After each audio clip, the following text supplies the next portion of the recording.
Well, whether Johnny Reynolds... he's changed the CV. He's changed his LinkedIn. He's admitted that he made a mistake. The government have said that he will probably be sorry for having done it. So I don't think there's any doubt that it's happened. The question is what happens to him now? Yeah. So Keir Starmer is facing a political storm unlike any he's encountered before, and the cracks in his leadership are beginning to show. Newly leaked evidence has surfaced, exposing a series of scandals that threaten to unravel not just his credibility but the entire Labour Party. This isn't just a bad day at the office for Starmer. It's a full-blown crisis that has left him spiraling out of control. The revelations are so shocking that they've sent shockwaves through Westminster, leaving even his staunchest allies scrambling for cover. At the heart of it all is a name you might not have heard before: Jonathan Reynolds.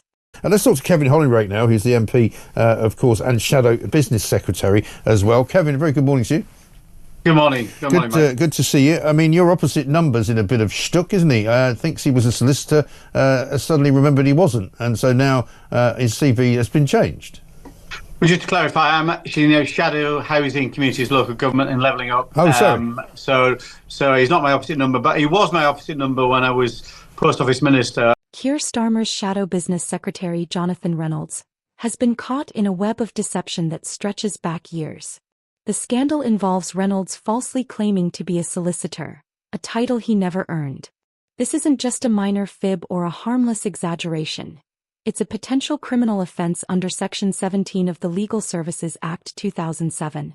The implications are staggering, as Reynolds, a senior figure in Starmer's shadow cabinet, has been masquerading as a qualified legal professional.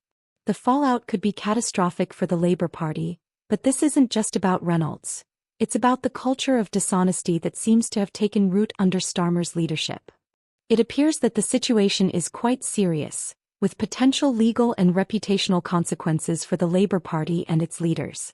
But it appears he's made a very significant error here, and he's clearly got a case to answer, and he's got a right to reply, of course. But you cannot mislead Parliament, and without there being consequences of doing that. And I think if he has said is something that is not, that's not right. If he said it on the floor of the House, and there will be consequences that flow from that. If that's The story gets even more bizarre. Back in 2004, Reynolds stood in the House of Commons and boldly declared that he had worked as a solicitor in Manchester city centre. It was a brazen claim, one that went unchallenged for years. But here's the kicker. The Solicitors Regulation Authority, SRA, actually investigated Reynolds' claims at the time.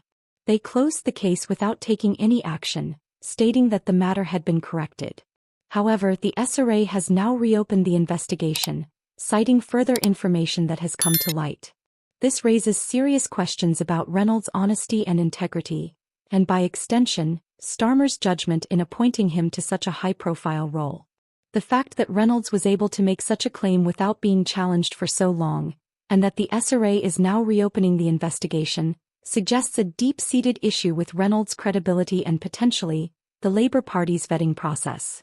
The reopening of the investigation by the SRA is a significant development, and it's likely to put even more pressure on Starmer and the Labour Party to address the situation.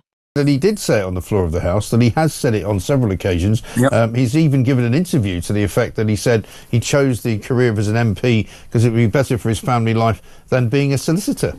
I mean, this has been going on now for some time. It was 2010, I think, when it first appeared that he had worked as a solicitor. And is there not surely some kind of breaching of parliamentary code or ministerial code of some? Starmer, a former barrister himself, has remained conspicuously silent on the matter. His silence speaks volumes. Is he protecting Reynolds, or is he simply hoping the scandal will fade away if he ignores it long enough? Either way, it's a terrible look for a man who has built his political career on a reputation for integrity and competence. Tory MP Andrew Griffith has called for an investigation, accusing Reynolds of knowingly misleading the public, a clear violation of the ministerial code. Even legal experts have weighed in, describing Reynolds' behavior as morally wrong and a breach of public trust. The fact that Starmer is not speaking out on the issue is likely to be seen as a failure of leadership, and may damage his reputation as a champion of integrity and accountability. The pressure is mounting for Starmer to take action, and it will be interesting to see how he responds to the growing criticism. It's clear that the scandal is not going away, and the longer Starmer remains silent, the more damage it may do to his reputation and the Labour Party's credibility. Business secretary was told to stop claiming he was a solicitor on his CV by the lawyer's watchdog. Again, if you turn around and say, I'm a solicitor when you're not a solicitor, you then get barred from becoming a solicitor. But he stood in Parliament and said, back in the days when I was a solicitor in Manchester, far harder lifestyle than this is an M. The business secretary was told to stop claiming he was a solicitor on his CV by the lawyer's watchdog. If he continued to claim he was a solicitor when he wasn't, he would be barred from becoming a solicitor.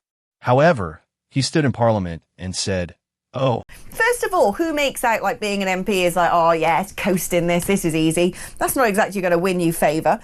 But at the same time, this is lying in Parliament. And I would suggest, given the amount of flack that Boris Johnson got for being a serial liar, a fibber, an embellisher, an exaggerator, then given what they got him for, the petard from which he was hung, was basically, did he have cake, did he not have cake, and how long was he in a room inside his own blimmin' building where he worked anyway?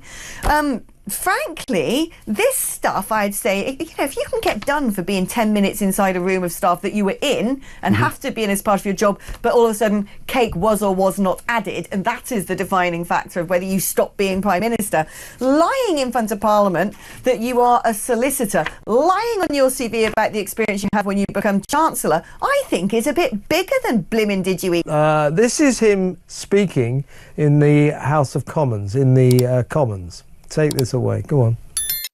Before the last election, I worked as a solicitor in Manchester city centre, and I would travel in to Manchester every day from what is now my constituency. Well, he's lost a lot of hair and grown a beard, but there he is lying to Parliament about being a solicitor. That's quite a serious thing. You can't lie to the House. Now, I think that this shouldn't just be left alone. I mean, he must at the very least make a public apology about this. And if I was Keir Starmer, I'd think about firing him. I mean, the amount of liars in the cabinet, this is serious stuff. And there he is lying to Parliament. What do you think? I agree. This guy is a fraud. I think it's kind of sad that he felt the need to do that.